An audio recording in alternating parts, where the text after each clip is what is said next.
footage. I was like, wait a minute. That KD He team. snuck in there. He's back. He's back. Man, the amount of memes on the internet, man, people are wild. People say, oh, KD gonna come back to Golden State. I'm like, man, stop. He snuck in there, though. Stop. No, you know what the only thing about that is, though, Jay? Everyone's like, he couldn't do that. KD seems to me to be a dude who's like, I can do whatever. No. You can't do that. Can't do that. I agree, but I don't think you could have done it when he first did it either. Yeah, just different now. It's you can't do it now. It's something that was already accomplished, right? It was a task that is checked off now. Why not just stay? If you're going to do that, just stay. Just stay where? Stay in Golden State in the first place. Right, because mainly because I actually think it could happen if he won a championship somewhere else. You can't come back without, empty-handed. You can't go back at all, though, in general. I mean, LeBron went back to Cleveland, but he didn't come back empty-handed. But he didn't come back to Cleveland to the original cast that he left. He didn't come back to Cleveland, and he didn't go back to Cleveland. They didn't have anything. No, as a matter of fact, they were so bad, they literally drafted first overall in almost every year. That's how they got Kyrie Irving. And they begged him to come back. Yes. Yeah, of course. Of course. Listen, how are the Warriors going to defend this championship or try, right? What do they do here, Jay? Do they even need to retool? When I look at Kuminga, I look at Wiseman. Do they even need Jordan Poole? Do they even need to retool? Is there anything they need to do? I mean, first off, like Peyton, Porter, Looney, these guys are free agents. Like, you bring them back. You bring them back. I mean, you run it back. You run it back. Andrew Wiggins, Jordan Poole, these guys, their contracts are up in a year. You figure out a way to extend it. The one thing that Joe Lacob has always said, he's the owner of the Golden State Warriors, they don't care about going way, way over the luxury tax. Like, I've heard their GM talk about this multiple times where he said, hey, we got certain contracts that are up.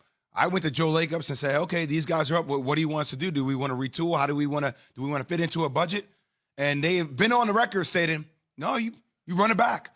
So my thing is, they're going to go over the luxury tax. They don't care. The amount of revenue they made this year alone off the Chase Center, their new arena, is like $100 million, right? So if you have that type of money, you bring everybody back and you do it the same way next year. Not to mention the equity in the team goes up on top of it, right? Just the equity alone. Yeah, when you talk about guys being paid, GP was Gary Payton the second. I always want to say the third. The second, the second. He's happy to be in Golden State. That's where he's from. He's from the Bay Area. So he's not, he wants to cash in. And at the end of the day, but when something about a team give you an opportunity, when you play for 9 NBA teams along with G League team, it's like I'm settled, man. You're in that situation? I'm in that situation. I can't keep bouncing around. And that's a beautiful situation for him. And Iggy's done. Iggy's done. He can be a coach or something. But, I mean, look, Mike Brown yesterday that did his presser for the Sacramento Kings, actually agree with him. He said that De'Aaron Fox and Domantas Sabonis have a chance to be a top 3 pick and roll duo in the NBA. And I actually think he was right. So he leaves the bench.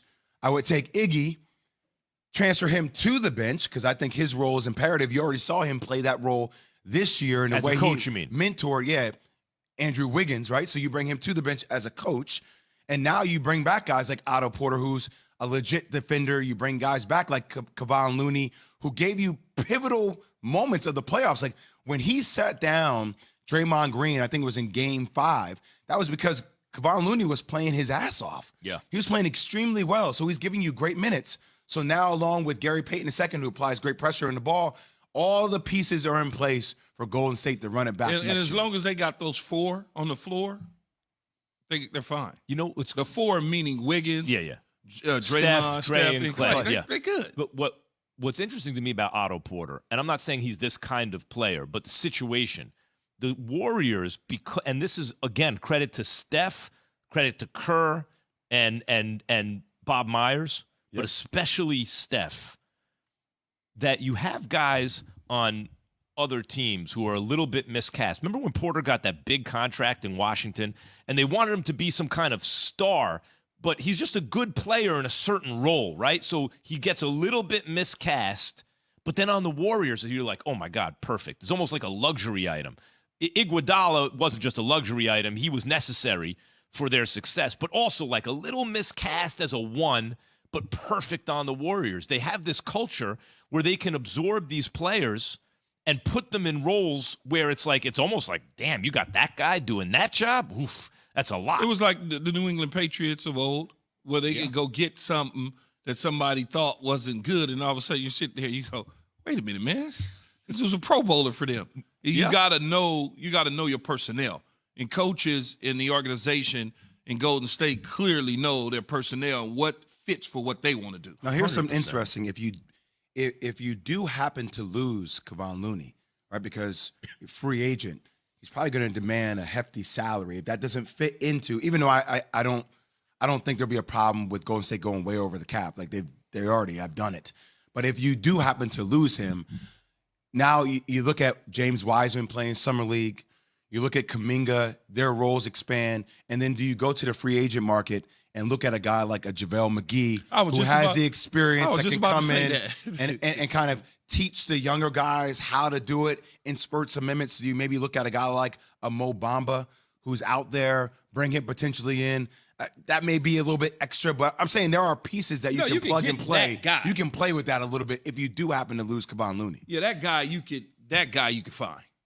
You can find a rim protector big type like that just floating around out there in the street somewhere. Yeah, a little athletic still, yeah, but maybe without the refined skill, but with experience to help the younger players. When I think of Wiseman and Kuminga, I think about this whole Warriors run.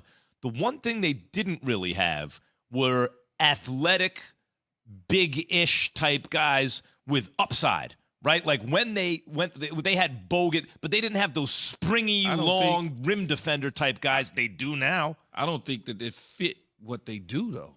They didn't need that. It's almost like the triangle offense. They didn't need a center like that. They just go get a guy, Bill Cartwright, or Will Perdue, or Wilmington. Yeah, just them type of dudes. But there's always a trade-off in life. There's no such thing as, this team is perfect, right? Because every team ever will have a weakness. You tried, and when they went small, you would look at certain matchups and go, well, could they get muscled inside? Could they get beaten on the glass? Stuff like that. But if you have basically still prospects like Wiseman and Kuminga, that addresses that. I'm going to tell y'all right now, I know people have not seen him for a full year, but I got a chance to go down to Memphis. Like, I've seen James Wiseman is a special player, man.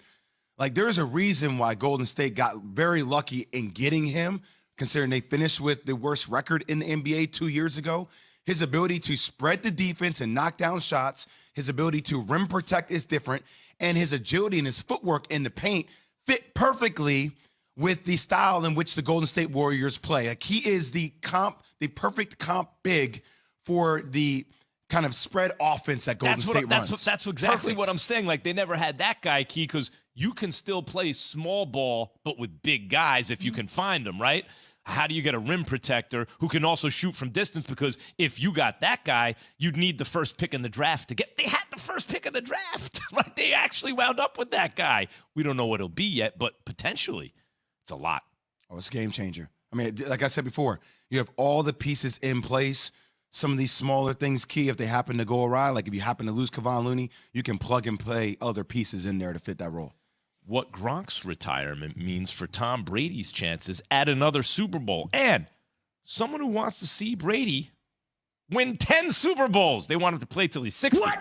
It's after Jay has this from Dollar Shave Club.